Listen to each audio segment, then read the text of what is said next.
Welcome. What you are about to witness is another history, one where the man of flames changed the world. The 16th century, Japan was an age of warring states, and at the same moment, on the other side of the globe, Portugal and Spain were carving up the seas, attempting to conquer the world entire.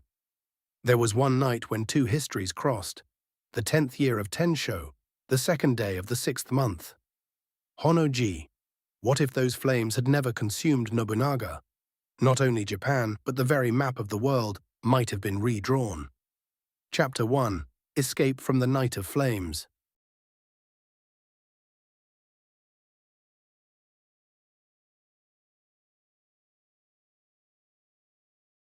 The second day of the 6th month, Tensho 10, deep in the night.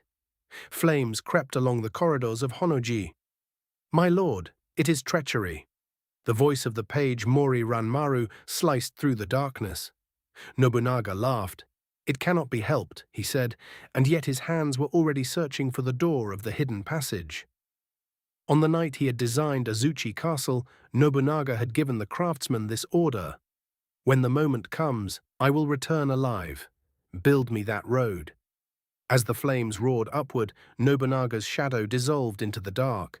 Honnoji burned. But Nobunaga's life was not among the ashes.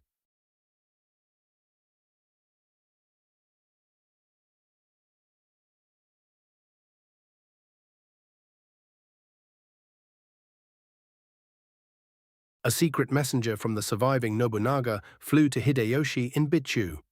"It is not over. Return at once." Hideyoshi turned back with astonishing speed. The great retreat through Chugoku. But this time Nobunaga rode with him. At Tenozan, Yamazaki, Akechi's army crumbled the moment word spread that Nobunaga still lived.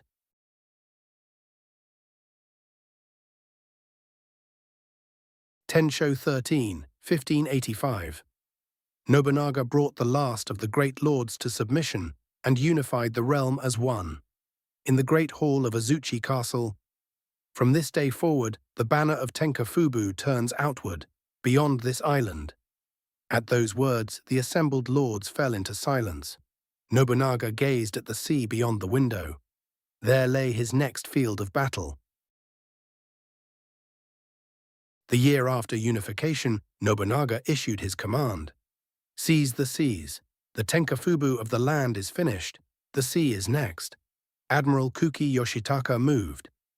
Ironclad warships refined to their utmost were launched one after another from the port of Hakata. The Oda flagship, Tenpumaru, 40 ken in length, its iron-sheathed hull cleaving the Kuroshio Current. Across Southeast Asia, Japanese mercenaries were already scattered: Manila, Macau, Malacca. When they saw the Oda banner, they rose.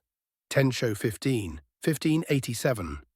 The Oda fleet appeared before Manila, held by Spain. "These are no longer Spanish waters." The voice of Kuki Yoshitaka rang out across the sea. After 3 days of negotiation, Manila opened its harbor to Nobunaga. The moment that dominion over Asian seas passed into the hands of a man of the East.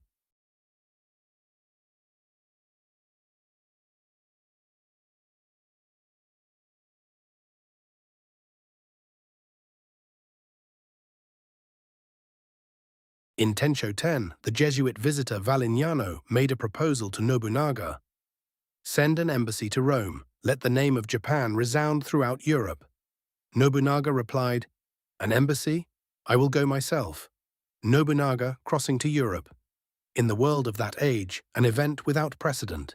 Tensho 16, spring, 1588. Nobunaga's fleet entered the port of Lisbon. Black armor, a crest of gold. All of Europe trembled. The Vatican, St. Peter's Basilica. Before Pope Sixtus V, Nobunaga stood. He did not bow his head. "We wish to speak as equals, as the Lord of the Far East." The interpreter's voice echoed in the soaring vault. The Pope fell silent, then smiled quietly. A meeting with King Philip II of Spain. The master of an empire that divided the world and the new sovereign of the East faced each other. "Return the trade routes of Asia, otherwise our fleet will give its answer." Nobunaga's words needed no interpreter. The negotiations broke down. Yet Nobunaga was not shaken. His eyes began to gleam.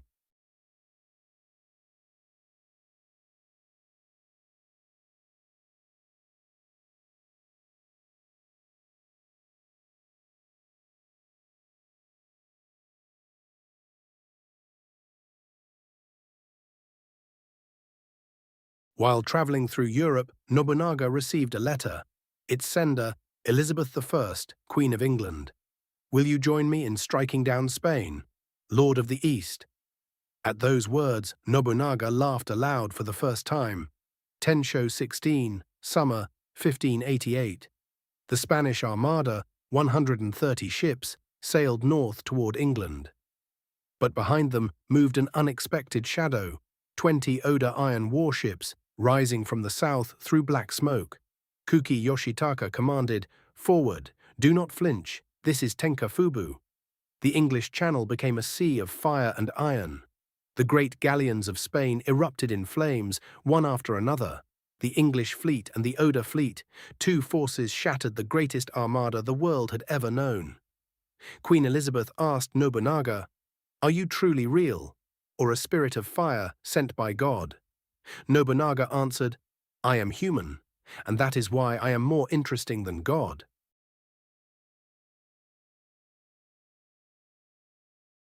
After returning from Europe, Nobunaga turned his gaze eastward, to the Ming dynasty, the Dragon Empire which had ruled Asia for centuries. This was different from the invasion Hideyoshi had dreamed of. Nobunaga's aim was not war, but the dissolution of the tributary system. "We will not offer tribute. We are not vassals." When Nobunaga's letter arrived in Beijing, the Ming court froze before something entirely without precedent. Negotiations with the Wanli Emperor stretched over 3 years.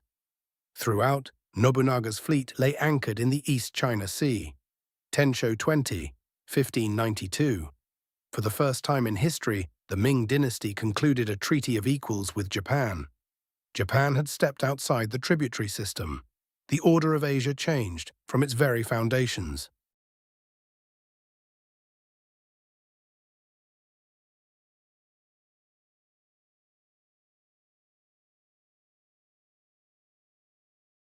The year after the treaty with Ming, Nobunaga recalled something Valignano had told him.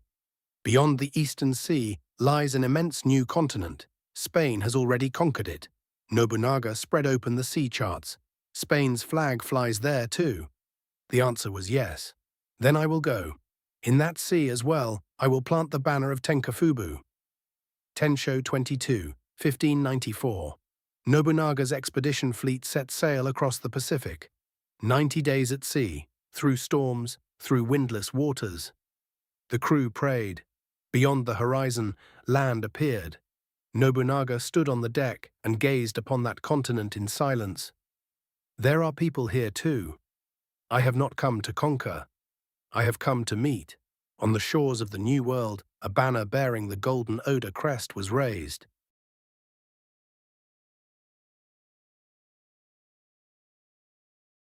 Tensho 25, 1597. Nobunaga reached his 60th year. Not in Azuchi Castle, but aboard a ship on the open Pacific. Looking back upon his life, it was a continuous series of a single question. Why must it be this way?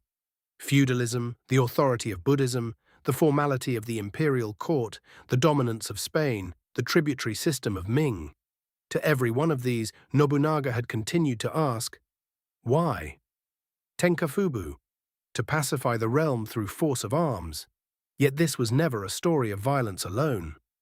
Perhaps it meant break apart the hardened order and open a new road.